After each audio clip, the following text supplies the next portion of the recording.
পাক হতে হয়, অপবিত্র থেকে পবিত্রতা অর্জন করতে হয়, 100 মধ্যে 95 জন মানুষ এই বিষয়ে অনবগত আছে, অর্থাৎ জানে না। আজকে জানেন তারা লজ্জার কোনো বিষয় নাই, এটা আমাদেরকে জানতে হবে। আল্লাহ বলেন যে জিনিস তুমি জানো না, জানলে ওরা নিকট থেকে তুমি জেনে নাও, কিন্তু অজানা অবস্থায় পাপের কাজ গুনাহের কাজ তোমরা করিও না।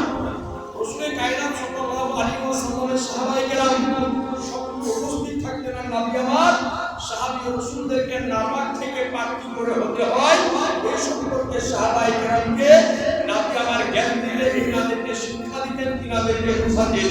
তো আজকে যারা তো মানুষের সর্বপ্রথম কর্ম যেটা, এটা জানতে হবে যে নাপাক থেকে পবিত্রতা কিভাবে হাসিল করতে হবে। তো আজকে যারা নামাজ কায়েমে আমাকে অপরাধ করতে হবে। তো ব্রাদার ইসলাম সারা পৃথিবীতে মানুষ যে কোনো কাজ আরম্ভ করতে না কেন, সে কাজ শুরু করার পূর্বে তাকে কিছু উপাদান জোগাড় করতে হয়, তারপরে সেই কাজ আরম্ভ হয়। তার পূর্বে আরম্ভ করে যেমন আপনি যদি একটা বাড়ি বা বিল্ডিং তৈরি করবো মনে করেন, তো আগে আপনাকে ইট সিমেন্ট বালি সব হাজির করতে হবে, তারপরে কাজ আরম্ভ হবে। যদি ওই সমস্ত উপাদান হাজির না করা যায় তো কাজ আরম্ভ করা যাবে। এইরকম মাঠে যদি আপনি ফসল আবাদ তৈরি করেন, তো সেই জায়গাতে ফসলের বীজ বপন করার পূর্বে সে জমিতে বীজ বপন করার উপযুক্ত আপনাকে তৈরি করতে হবে, তারপরে সেই জায়গাতে বীজ বপন করা যাবে। এইরকম সারা পৃথিবীতে যত রকমেরই কাজ আছে না কেন, প্রত্যেকটা কাজ শুরু করার পূর্বে কিছু উপাদান নিয়ে আপনাকে রেডি হতে হবে, তারপরে সে কাজ আপনি করতে পারবেন। তো নামাজ এমন হলো একটা কর্ম, এমন একটা ইবাদত, এমন একটা কাজ। তো এই নামাজ যখন আপনি আরম্ভ করবেন, তো আরম্ভ করার পূর্বে আপনার জীবনে কিছু উপাদান, কিছু জিনিস থাকা হচ্ছে জরুরি। যে সমস্ত জিনিস ব্যতিরিক্ত নামাজ আরম্ভ করা সম্ভব হবে, যেমন আপনাকে বলি যে নামাজ শুরু করার পূর্বে একজন নামাজি ব্যক্তিকে 6 রকমের প্রস্তুতি নিতে হয়। কয় রকম? একটু জোরে বলতে হবে। 6 রকমের প্রস্তুতি নিতে হয়।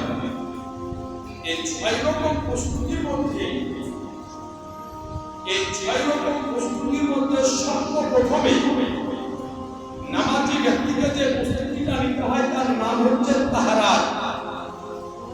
তাহারাত শব্দের অর্থ হচ্ছে পবিত্রতা হাসিল করা, অর্থাৎ যে নামাজ আদায় করবে, নামাজি হবে, তার শরীরটা পাক হওয়া চাই। দ্বিতীয় নাম্বার হলো যে পোশাকটা পরিধান করে নামাজ পড়বে, এই পোশাকটা পাক হওয়া চাই। তৃতীয় নাম্বার হলো যে জায়গাতে নামাজটা আদায় করবে ওই জায়গাটা পাক হওয়া চাই। এর নাম হচ্ছে তাহারাত। আর এই যে তাহারাত, এটা আপনাকে জোগাড় করতে হবে নামাজ আরম্ভ করার পূর্বে। কোন ব্যক্তি নামাজ আরম্ভ করার পরে যদি মনে করে যে আমি নামাজ আরম্ভ করে দিব তারপরে পাক হবো, সম্ভব হবে না।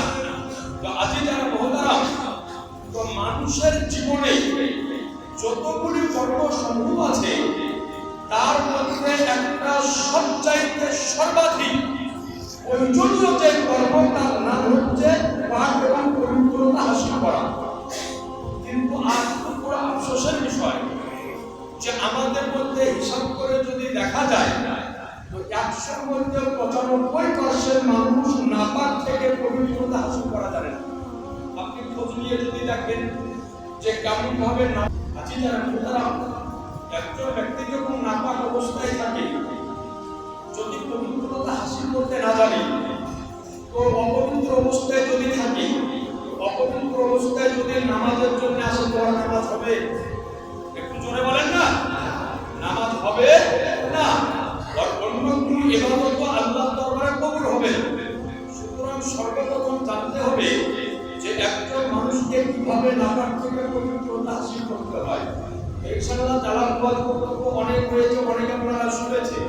আজকে যদি প্রশ্ন শুনে জানতে একজন মানুষকে নাপাক থেকে পবিত্রতা হাসিল কেমন করে করতে হয় তারপর নিজের সাথে মিলাবেন যে আমি এইভাবে পবিত্রতা হাসিল করি না তাহলে আপনি বুঝতে পারবেন যে আমি এখন মসজিদে নাপাক হালাতে বসেছিলাম না খেলাতে বসেছি, ঠিক কিনা? তাহলে আপনার বুঝা যাবে। আমি যারা মহতারা একটা কথা আপনাদের সর্বপ্রথম জানিয়ে রাখি, এখানে অনেকেই আছে আমাদের মধ্যে কিছু মানুষ মনে করে যে গোসল ফরজ হয় শুধুমাত্র বিবির সহবাস করলে, আর অন্য কোনো কারণে হয় না, তাই না? যাদের বাড়িতে নিজের স্ত্রী আছে আপনাকে মাসালাটা ভালো করে বলে দিচ্ছি, ভালো করে জেনে রাখুন। প্রত্যেক মাসে মহিলারা যখন নাপাক হয়, তো নাপাকের পরে যখন পবিত্র সে হবে, অর্থাৎ তার যে পিরিয়ডস চলে, পিরিয়ডস তার বন্ধ হয়ে যাবে। এই পিরিয়ডস বন্ধ হয়ে যাওয়ার পরে একজন মহিলার উপরে গোসল করা হচ্ছে ফরজ। অর্থাৎ ওই সমাজে সে যদি পিরিয়ডস বন্ধ হওয়ার পরে গোসল যদি না করে, ফরজ গোসল যদি না করে, সে নাপাক অবস্থায় থাকবে। আরেকটা মশলা আপনাকে বলে দিই, যাদের ঘরে মহিলাদের বাচ্চা হয়, বাচ্চা হওয়ার পরে মেয়েদের একটা রক্ত খুন জারি হয়, ওটাকে আরবিতে বলা হয় নেফাস। তো এই নেফাস থেকে যখন পবিত্রতা হাসিল করবে ওই মহিলা তার জন্য গোসল করা ফরজ। অর্থাৎ ওই সময় যদি গোসল না করে কোনো নাপাক হালাতে থেকে যাবে। তাহলে দুইটা মশলা আপনি আজকে জানলেন, বাড়িতে যাওয়ার পরে আজকে জানিয়ে দিবেন, নিজেও পালন করার চেষ্টা করবেন, অপরকে বলবেন, অপরকে জানিয়ে দিবেন। তো আজকে আমি বলতাম এই যে বর্তমান সময় আমরা বসবাস করি, আমরা দেখি তো দেখা যায় যে সাধারণ যুব সমাজ যারা আছে, হিসাব করে দেখা গেলে 100 মধ্যে 95টা ছেলে ফরজ গোসল করা জানে না যে কেমন ভাবে ফরজ গোসলটা করতে হয়। আর আপনি জেনে রাখবেন যে কোনো ব্যক্তি যদি ফরজ গোসল করার নিয়ম যদি না জানে, ওকে আবে জমজমের পানিতে যদি ঝোলান তারপর তার গোসল হবে না। আর গোসল যদি না হয়, নাপাক অবস্থায় থাকলো। আর কিতাবের মধ্যে লেখা আছে কোনো ব্যক্তি যদি নাপাক অবস্থায় জমিনে চলাচল যদি করে, তো জমিন আল্লাহকে ডাক দিয়ে বলে যে খোদা, আমি সব কিছু ভর সহ্য করতে পারি, নাপাকের ভর সহ্য করতে পারি না। তো আপনাকে জেনে রাখতে হবে যে নাপাক অবস্থায় যদি মানুষ ঘুরে বেড়ায়, তো তার যে ভর এটা জমিনও সহ্য করতে পারে না। আর যদি পবিত্রতা হাসিল করতে না জানে, আর নাপাক অবস্থায় মারা যদি যায়, আর নাপাক অবস্থায় আবার দাফন যদি হয়ে যাবে, মাটি কাউকে নিতে চাইবে? কথা বলেন না, নিতে চাইবে না। সুতরাং সর্বপ্রথমে আমাকে আপনাকে জানতে হবে যে ফরজ গোসলটা কেমন করে করতে হয়, কিভাবে ফরজ গোসল করাটার নিয়মটা কি, তা আপনি ভালো করে আজকে আপনাকে আমি জানিয়ে দিচ্ছি। কানের মধ্যে ভালো করে পড়ে নেন, নিজে শিখে নেন এবং অপরকেও এই কাজটা আপনি শিখিয়ে দিবেন। কারণ জেনে রাখবেন, আমার দাবি বলে যে কোনো ব্যক্তি যদি ভালো কাজ করে এটা হলো নাকি, আর অপরকে যদি ভালো কাজ করার বুদ্ধি দাও এটা হচ্ছে নাকি। ধরে বলে জানার বিষয়, সর্বপ্রথম জানতে হবে যে একজন মানুষের উপরে গোসল যখন ফরজ হয়ে যায়, তো ফরজ গোসল হওয়ার পরে যত তাড়াতাড়ি সম্ভব তাকে পবিত্রতা হাসিল করে নিতে হবে। কারণ মানুষের মুহূর্তের কোনো গ্যারেন্টি নেই। দেখা গেল নাপাক অবস্থায় আছে, হজরত ইসরায়েল এরিকসন আপনার সামনে হাজির, কোনো গ্যারেন্টি আছে বলতে? কোনো গ্যারেন্টি নেই। তো মানুষের গোসল যখন খরচ হয়ে যাবে, তো সর্বপ্রথমে তার করণীয় হলো যে তাকে 2 কবজি পর্যন্ত ভালো করে ধৌত করতে হবে। ধৌত করার পরে প্রসব এবং পায়খানার স্থানকে ধৌত করতে হবে। এরপরে জাগের দুই দিকে তাকিয়ে দেখতে হবে যে কোনো জায়গায় নাপাকি লেগে আছে না নাই, নাপাকি লেগে আছে না নাই। যদি লেগে থাকে তাহলে এটাকে দূর করতে হবে। দূর করার পরে নমাজ পড়ার মতো করে ওযু বানাতে হবে। ওযু বানানোর পরে ফরজ গোসলের ফরজ হচ্ছে 3টা। কয়টা বললাম? একটু জোরে বলেন, 3টা। এই 3টা ফরজের মধ্যে একটা ফরজ যদি ছুটে যায়, তো সারা জীবন যদি গায়ে পানি যদি ঢালে তো গোসল হবে না। 1 নাম্বার ফরজ হলো যে কুলি করতে হবে। এমন ভাবে কুলিটা করতে হবে যাতে প্রত্যেকটা দাঁতের ফাঁকে ফাঁকে পানি ঢুকে গলার এই নরম হাড্ডি পর্যন্ত যাতে পানি পৌঁছায়। তো যদি রোজা অবস্থায় থাকে তাহলে আপনি যে পানি দেওয়ার দরকার নেই, শুধু কুলি করে নিবে। 2 নাম্বার ফরজ হলো নাকে পানি চড়াতে হবে। এমন ভাবে পানি চড়াবে যেন এই নাকের নরম হাড্ডি পর্যন্ত পানি পৌঁছায়। আর নরম হাড্ডিতে যখন পানি পৌঁছাবে তখন মাথার উপর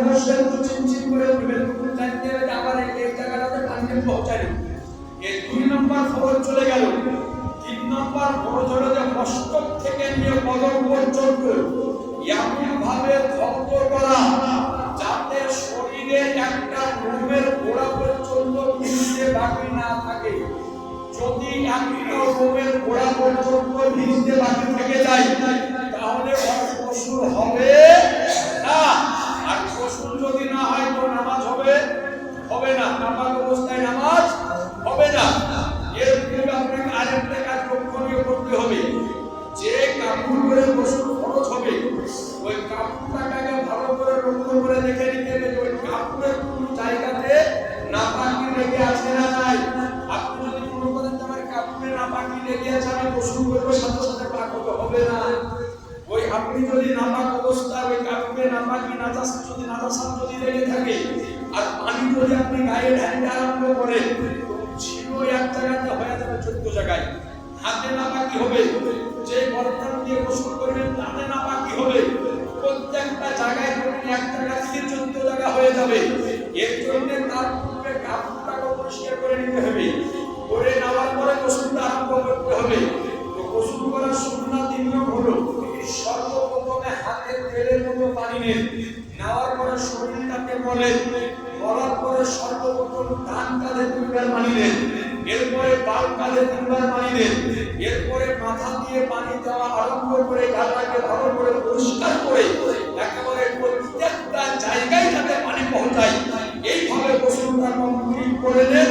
করে নেওয়ার পরে আপনি তওলা দিয়ে গামছা দিয়ে শরীরটাকে মুছে নিন। এইভাবে যদি কোনো ব্যক্তি গোসল করে নেয় তাহলে নামাজের জন্য তাকে আর ওযু করার প্রয়োজন নাই, ওই ওযুতে তার নামাজ হয়ে যাবে। কথা ক্লিয়ার হলে কথা বোঝা গেল? তো আপনাদের জীবনে আলোচনা করব যে মানব জীবনে সর্বপ্রথম কর্তব্য হচ্ছে একজন মুসলমান হিসাবে জানা যে নাপাক থেকে পবিত্রতা হাসিল কেমন করে করতে হয়। যদি আপনার না জানা থাকে যে ব্যক্তি জানে তার নিকট থেকে আপনাকে জেনে নিতে হবে। কিন্তু লজ্জা কিন্তু কিছু নাই। আপনি লজ্জা করবেন, লজ্জাকে পাপ করবেন, গুনাহ করবেন, এই জন্য আল্লাহ আসমানে পানি বন্ধ করে দিয়েছে।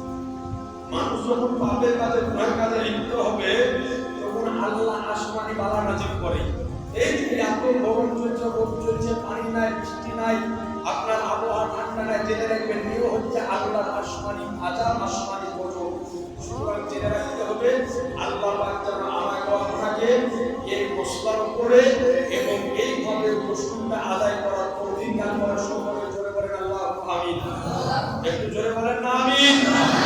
আপনাদের জীবনে আরোপ করব যারা আজকে মশলাটা জানলেন নিজে পালন করবেন। বাড়িতে পোতা আছে, নাতি আছে, নাতনি আছে, নিজের স্ত্রী আছে, তাদেরকে ভালো করে শিক্ষা দিবেন। একই রকম ভাবে ফরজ গোসলটা করতে হবে। যদি গোসল না জানেন তো গোসল হবে না, নাপাক অবস্থায় থাকবে। নাপাক অবস্থায় মসজিদে যাওয়া হারাম, নাপাক অবস্থায় কোরআন তেলাওয়াত হারাম, নাপাক অবস্থায় কাবা শরীফ বন্ধ করা হারাম, নাপাক অবস্থায় কোরআন শরীফকে ছোঁয়া হারাম, নাপাক অবস্থায় নামাজ পড়া হারাম। তো আপনি জেনে রাখবেন যদি নাপাক অবস্থায় থাকেন আর এই সমস্ত কাজ যদি করেন তাহলে আমি আপনি হব হারামের মুত্তাকিন। আর হারামের মুত্তাকিন যখন হব তখন গুনাহে কাবিরা হবে। সুতরাং নেকির কাজ না গুনাহে কাবিরা করে কি করব? তো যাই হোক আজকে তারা আলোচনা লম্বা চওড়া করব না। আজকে তোমাদের শিক্ষা দিলাম ফরজ গোসল কেমন করে করতে হয়। এই নিয়মটা ভালো করে ধ্যানে রাখবেন আর সকলে প্র্যাকটিক্যালি পালন করতে মনে থাকবে। আর যদি পালন না করেন তো মনে থাকবে না। ইনশাআল্লাহ তারা সামনে জুমাতে সঠিক সহি পদ্ধতিতে গোসল কেমন করে বানাতে হয়, কোন কোন কাজে ওযু শুরু হয়, ওযু অবস্থায় কোন কোন কাজ করতে পারবে, বিনা ওযুতে কোন কোন কাজ করতে পারবে। ইনশাআল্লাহ তারা সামনে জুমাতে অবশ্যই শিক্ষা দেব। সকলে বলি ইনশাআল্লাহ। ওয়া আখিরি দাওয়ানা